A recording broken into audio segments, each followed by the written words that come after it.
అంబేద్కర్ కోనసీమ జిల్లా అమలాపురంలో పోలేరమ్మ అమ్మవారికి గ్రామస్తులు ఆషాఢమాసం సారె సమర్పించారు. మహిళలంతా మేళ తాళాలతో పసుపు కుంకుమ సారె పానక నైవేద్యాలతో గ్రామంలో ఊరేగింపుగా వెళ్లి అమ్మవారికి సమర్పించారు. కోరిన కోరికలు తీర్చే తల్లిగా భక్తులు నమ్ముతూ ఉండటంతో వందలాదిగా తరలివచ్చి మొక్కులు చెల్లించుకున్నారు.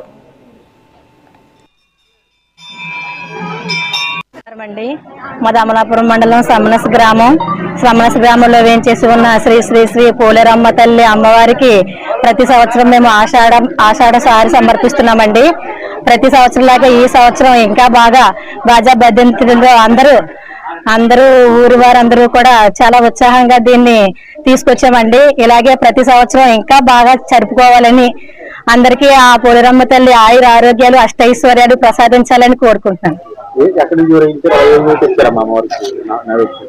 అది సమనస స్కూల్ బిల్డింగ్ దగ్గర నుంచి ఆడవారందరూ చేరుకుని ఆడవారు మగవారు చేరుకుని అక్కడి నుంచి ఊరేగింపుగా సారే సేరే అన్ని తీసుకొచ్చాను సార్. అమ్మవారికి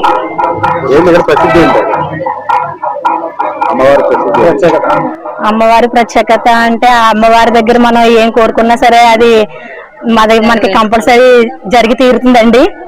ఆ నమ్మకం అందరికీ ఉందండి ఊరి వారికి. దాంతో ప్రతి సంవత్సరం కూడా అమ్మవారికి చాలా ఉత్సవాలు కూడా చాలా బాగా చేస్తూ ఉంటారండి. స్వీటు గాజులు పువ్వులు చీర సారే పానకం చలివిడి పానకం అన్ని సమర్పించామండి అమ్మవారికి. సమనాస శ్రీ శ్రీ పోలేరమ్మ వారి గుడి అండి. సమనాసలో ప్రతి సంవత్సరం కూడా ఆషాఢ మాసం ఆవిడ సమర్పించడం జరుగుతుంది. ఈవిడికి ఎప్పుడు కూడా ఈవిడికి ఏం కోరుకున్నా సరే ప్రతి కోరిక తీరుతుందండి. అమ్మవారు అంటే ప్రత్యేక దైవం. పోలేరమ్మ తల్లి అంటే ప్రతి సంవత్సరం కూడా ఇలాగా కావుళ్ళు ఊరంతా కలిపి మొత్తం ఊరందరూ కలిపి తలకొక కేజీ తలకొక 2 కేజీలు ఎన్ని కాలుతో అన్ని మొక్కులు చెల్లించుకుంటారండి.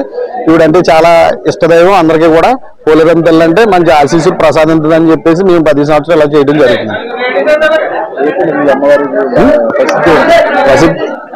గ్రామదేవత అండి అమ్మవారి గ్రామదేవత. ఏం కోరుకున్నా కూడా జరుగుతాయి. ఊరంతా కూడా ఇష్టంగా బాగా